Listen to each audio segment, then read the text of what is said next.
بقيت أشوف الدنيا أتفه من إني أزعل على حد.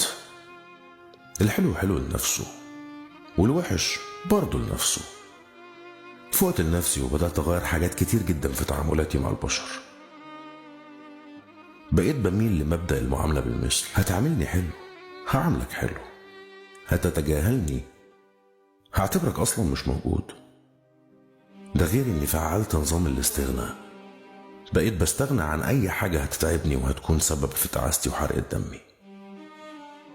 ما بقيتش أجي على نفسي عشان أرضي حد، ولا هسمح لحد يعدي حدوده معايا. بقيت بستغنى عن أي حاجة توجع لي دماغي، وهفضل كده محافظ على المسافة دي بيني وبين الناس كلها. أنظم حياتي شوية. ونصيحة لوجه الله، ما تخليش احتياجك لوجود شخص حواليك يجبرك انك تستحمل أذاه. رفعت الجلسة.